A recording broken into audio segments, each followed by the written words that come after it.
थी सरकार और गाय पे अटक गई और विकास की मौसी 10 साल में रास्ते में भटक गई। ये तो ट्रेलर है, पिक्चर बाकी है। ठुकरा के मेरा प्यार मेरा इंतकाम देखेगी, मतलब वोट है तो नोट है और वोट नहीं तो नोट नहीं। 2014 में जो किसान मोदी है तो मुमकिन है सोच के और अच्छे दिन के ख्वाब देख के बीजेपी को वोट दे रहा था, आज 10 साल बाद वो बोलता है कि मोदी है तो नामुमकिन है। शायद अभी वो किसान है भी नहीं। कि पत्ते तो झड़ते हैं उठाता है कोई कोई, वादे तो सभी करते हैं निभाता है कोई कोई। सब किसान खुद क्या खाएंगे, अपने परिवार के लोगों का खिलाएंगे, अपनी गाय भैंस भेड़ बकरी को क्या खिलाएंगे? सर ऐसे ही वारदात होते हैं जहाँ गरीबी से जूझता हुआ एक किसान उसको अपनी गाय भेड़ बकरी को बेचने में मजबूर करते हैं और अंत में जाके वो अपनी खुद की जान ले लेते हैं। सर पिछले 10 सालों में 1,12,000 किसानों ने इस देश में आत्महत्या की। अंडे हो या मंडे, रोज खाओ अंडे। सर इनके बुलडोजर के चलते मैडम भारत के लोग सवाल पूछना भूल गए और भारत की जनता आजकल इतनी भूखी है कि खाने को धोखा भी खा लेती है। मैडम भारत में एक मिडिल क्लास जो 1 साल पहले एक वेजिटेरियन थाली 100 रुपए में खाता था, आज वही वेजिटेरियन थाली 152 रुपए की हो गई। टमाटर की कीमत 247% बढ़ गई, आलू की कीमत 180%, लहसुन 128% और तेल नमक आटा मैदा 18%। पहले आम आदमी पॉकेट में पैसा लेके बाजार जाता था और थैली भरकर सामान लाता था, लेकिन अमृत काल में आदमी थैली भरकर पैसा लेके जाता है और पॉकेट में आलू टमाटर प्याज लेके घर वापस आता है। सर माननीय वित्त मंत्री ने पहले कहा था कि बहुत हो गई महंगाई की मार, अब की बार मोदी सरकार, और आज उनके विचार में inflation is an international problem, महंगाई एक अंतरराष्ट्रीय समस्या है। तो विश्व गुरु विश्व बंधु इस अंतरराष्ट्रीय समस्या का समाधान क्यों नहीं कर पा रहे? मोदी जी ने हर साल 2 करोड़ नौकरी का वादा किया था, अर्थात 10 साल में 20 करोड़ नौकरी। उन नौकरियों का क्या हुआ, उन वादे का क्या हुआ? मैं बस उन्हें यही कह पाती हूँ कि पत्ते तो झड़ते हैं उठाता है कोई कोई, वादे तो सभी करते हैं निभाता है कोई कोई। प्रधानमंत्री जी बोलते हैं सबका साथ सबका विकास सबका विश्वास। अगर ऐसा ही है तो भारत के लोग आज देश छोड़ के क्यों जा रहे हैं? 2018 से लेके 2023 के बीच 6,70,000 भारतीय ने अपनी नागरिकता त्याग दी। सिर्फ 2022 में ये संख्या करीबन 2,25,000 की थी। नवंबर 2022 से सितंबर 2023 सिर्फ 10 महीने में 96,917 Indians were arrested attempting to cross the United States illegally. Modi ji कहते हैं कि वो सबके साथ है, मगर ये आंकड़े बोलते हैं जो सबका होता है वो किसी का नहीं होता। और बंगाल के साथ तो कुछ अलग ही रिश्ता है इनका। The relationship is that of quid pro को। ठुकरा के मेरा प्यार मेरा इंतकाम देखेगी, मतलब वोट है तो नोट है और वोट नहीं तो नोट नहीं। टीएमसी सांसद सायानी घोष की ये वीडियो काफी तेजी के साथ वायरल हो रही। दर्शक इन्हीं हलेन যাদবপুরের सांसद সায়নী ঘোষ। দর্শক বেশ কয়েকদিন আগে পার্লামেন্টে তিনি বক্তব্য রাখছিলেন আর আমরা দেখছিলাম। দর্শক এই ভিডিওটা ভাইরাল হিসেবে দর্শক এসছে আমাদের কাছে যে যাদবপুরের সাংসদ সায়নী ঘোষ পার্লামেন্টে গিয়ে দর্শক জনতার কথা বলছে। দর্শক এতদিন পরে কিন্তু আমরা দেখলাম অনেকে আমাদেরকে বলে যে ইনসাফ টুপি মানে বিজেপির দালালি করে, আইএসএফের দালালি করে। দর্শক আমরা দালালি করি না, যেটা সত্য খবর সেটা দেখাবার চেষ্টা করি, বোঝাবার চেষ্টা করি যে রাজ্য সরকার এটা ভুল করছে, রাজ্য সরকার এটা ভুল হচ্ছে, অন্যায় হচ্ছে আমরা বলি দর্শক। আর অবশ্যই রাজ্য সরকারের উন্নয়নকে মানুষের সামনে আমরা তুলে ধরি। দর্শক 24-এর নির্বাচনের যারা এমপি হয়েছে তরুণ তাজা বাংলা থেকে অনেক এমপি গিয়েছে, বিজেপিরও গিয়েছে, তৃণমূল কংগ্রেসেরও গিয়েছে। দর্শক অনেক এমপির বক্তব্য দর্শক আমরা পার্লামেন্টে শুনেছি আর কি, অনেক এমপির বক্তব্য পার্লামেন্টে আমরা শুনেছি এবং দেখেছি। যে যার কাজ নিয়ে বলছে আমার এলাকায় এটা হয়নি ওটা হয়নি, ওটা দিতে হবে ওটা করতে হবে। দর্শক অনেক এমপি তৃণমূল কংগ্রেসের তারাও দর্শক বলেছে, বিজেপির অনেক এমপি বা অন্য অন্য দল অনেক এমপি তারা বলেছে। যেহেতু পার্লামেন্ট অনেক বড় পরিবার, অনেকের কথা আমরা শুনতেও পাই না। যেটা দর্শক বলছিলাম আমরা, সায়নী ঘোষ যাদবপুর লোকসভার এমপি, তিনি কিন্তু বেশ কয়েকদিন আগে সংসদে কথাগুলো তিনি বলেছেন। যে বলতে গিয়ে কথাগুলো তিনি বলছিলেন যে নোট হে তো ভোট হে, আর ওই বলছিলেন হিন্দিতে কথাগুলো বলছিল দর্শক। তো বলছিল মেরা প্যার ঠুকরাকে চালা গেয়া, মানে ও বলতে বোঝাবার চেষ্টা এটাই করছিল সায়নী ঘোষ যে বাংলায় ভোট নি বলে বাংলার দিকে কেন্দ্র সরকার গুরুত্ব দিচ্ছে না। দর্শক এটা এক তো বাস্তব কথা সায়নী ঘোষ তিনি বলেছেন, তৃণমূলের তরুণ তাজা এমপি যাদবপুর লোকসভার, তিনি কিন্তু খুব ভালো কথা বলেছে। আসলে বিজেপি যদি বাংলায় সিট বাড়ত, তাহলে যদি ভালো ফল করতো, হয়তো বাংলার উন্নয়নের দিকে তারা তাকাতো, উন্নয়ন করত। যেহেতু বাংলায় বিজেপির ভরাডুবি হয়েছে 24-এর ইলেকশানে, তাই বাংলাকে লক্ষ্য করছে না কেন্দ্র সরকার। তো সে কথাগুলো বলছিলাম, খুব ভালো লাগছিল যে আলুর দাম এত বেড়েছে, পেঁয়াজের দাম এত বেড়েছে, অমুকের দাম এত বেড়েছে, তমুকের দাম বেড়েছে।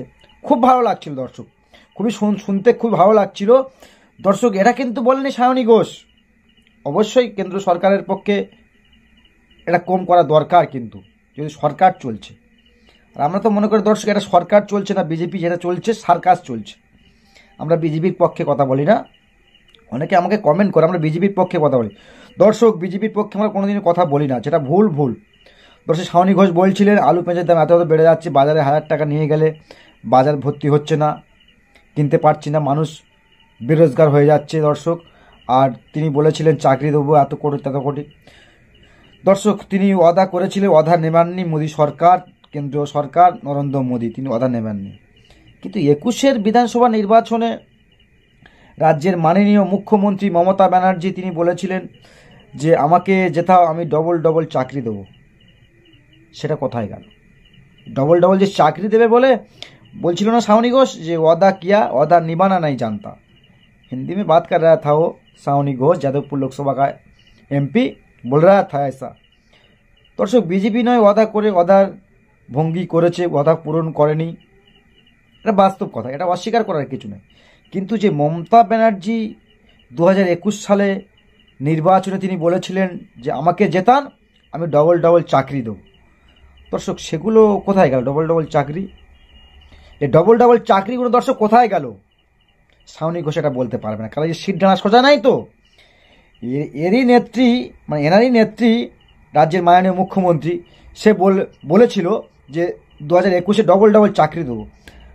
আজ 220 দিন হয়ে গেল চাকরি প্রার্থীরা কলকাতায় গান্ধী মূর্তির পদদেশে যে ঝড় কি বৃষ্টি কি সেখানে আন্দোলন করছে, আর ইনি তার সেই দলের এমপি, ইনি দিল্লিতে গিয়ে কেন্দ্রীয় সরকারকে তুলোধনা করছে। করতেই পারে, পার্লামেন্ট বলার জায়গা বলতেই পারে, কিন্তু বাংলার যে দিদি যেগুলো বলেছিলেন আর কি সেগুলো কোথায় গেল? কথা কি নিমিয়েছে সত্যি? দর্শক অবশ্যই কমেন্টে বলবেন যে ডবল চাকরি কি পেয়েছেন কেউ? অবশ্যই কমেন্টে বলবেন যে ডবল চাকরি পেয়েছেন কি না, যদি পেয়ে থাকেন অবশ্যই বলবে। কিন্তু আমি তো জানি যে কলকাতা গান্ধী মন্দির প্রদেশে তো সব বসে আন্দোলন করছে 200-300 দিন ধরে, চাকরি পাচ্ছে না। আর দর্শক সব বলেছে সাউনি ঘোষ, খুব ভালো লেগেছে, কিন্তু বাংলার যে পরিস্থিতি আজ আবু সিদ্দিকী বিগত 5 মাস হয়ে গেল, আবু সিদ্দিকী হালদার, ঢোলা থানার অন্তর্গত আবু সিদ্দিকী হালদার, তার বাড়ির পরিবার বিচার পেল না। দর্শক একথা কে বলবে? একথা বিধানসভাতে বলা দরকার ছিল, আর ওরা যারা এমএলএ রয়েছে আর কি বলেনি কেউ। আর লোকসভাতে তো কাউকে বলতে দেখা যায়নি। মথুরাপুর লোকসভার কেন্দ্রে বাপি হালদার মহাশয়, সম্মান জানিয়ে বলছি, আপনার এই লোকসভাতে আবু সিদ্দিকী হালদার নামে একটি ব্যক্তি খুন হয়ে গেল, প্রমাণ হলো পুলিশ কাস্টডিতে মারা গিয়েছে, পিটিয়ে মারা হয়েছে, প্রমাণ থাকার পরেও আপনি কি স্টেপ নিয়েছে, আপনার দল কি স্টেপ নিয়েছে? আসলে আপনাদের সিট ডাঁড়া সোজা নেই, আর বড় বড় কথা কেন্দ্র সরকারের বিরুদ্ধে দর্শক বলছে। হ্যাঁ অবশ্যই কেন্দ্র সরকার হয়তো ভুল করেছে দর্শক। তো সায়নী ঘোষ যে কথাগুলো বলছে সত্যি খুবই আমি আনন্দিত হয়েছি যে না এটা ঠিক বলছে, যে আজকাল কাঁচা সবজির দাম থেকে শুরু করে হার জিনিসের দাম, পেট্রোল থেকে শুরু করে ডিজেল, সব জিনিসের দাম বেশি, আকাশ ছোঁয়া হয়ে গেছে, মানুষ ভুকা মরছে। 2 কোটি চাকরি দেবে বলে চাকরি দেয়নি, কিন্তু দিদি তো বলেছিলেন যে ডবল চাকরি দেবো। তো সিঙ্গেল চাকরি তো দর্শক আমরা দেখতে পেলাম না। আর উল্টে যে রাজ্যে নারী নির্যাতন, তৃণমূল কংগ্রেসের শাহজাহান শেখ থেকে শুরু করে, আর দর্শক কি বলবো, মানে এ রাজ্যের সুব্যবস্থা ভেঙে পড়েছে, রাজ্যের সুব্যবস্থা নাই দর্শক। এসব কথা গলা চেললে বললে আপনারা বলবেন বিজেপির দালালি করছে, আমরা কোনো দলে দালালি করি না দর্শক। সায়নী ঘোষ, যাদবপুর লোকসভার এমপি সায়নী ঘোষ এই কথাগুলো বলেছে। রাজ্যের মাননীয় পক্ষ থেকে বলা হয়েছিল ডবল চাকরি দেবে আর কি। দর্শক কারা কারা চাকরি পেয়েছে অবশ্যই কমেন্ট বক্সে কমেন্ট করবেন। আর চোখ রাখবেন, আপনার কণ্ঠ, আপনাদের কণ্ঠ একমাত্র শাসকের চোখে চোখ রেখে কথা বলি একমাত্র আমরা ইনসাফ টিভি থেকে, আমরাই কথা বলি। কারণ আমাদের শির ডানা সোজা রয়েছে, আমরা শির ডানা ভেঙে ফেলেনি, বিক্রি করিনি। আজও আমরা আওয়াজ তুলছি, আবু সিদ্দিকীর হত্যার বিচার চাই। বিচার কি দিতে পারবে রাজ্য সরকার? নিশ্চয়ই দিতে পারবে না। দর্শক জোর গলা কথাগুলো কেন বলছি আমি? আমার এই লোকসভার মধ্যে আর কি, আমার মথুরাপুর লোকসভার মধ্যে ঢোলা থানার অন্তর্গত আবু সিদ্দিকীকে পিটিয়ে মারা হয়েছিল থানায়, তার জবাব কে দেবে? প্রমাণ হয়েছে দর্শক, পুলিশ পিটিয়ে মেরেছে, এখনো পর্যন্ত দোষীরা শাস্তি পাচ্ছেন না। বাপি হালদার কি কথা বলবে? মুখে কুলপ বেঁধে রয়েছে বাপি হালদার।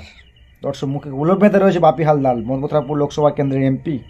এই কথাগুলো যখন আমরা বলবো তখন আমরা বিজেপির দালালি করি, অমুক দলের দালালি করি, আইএসএফের দালালি করি।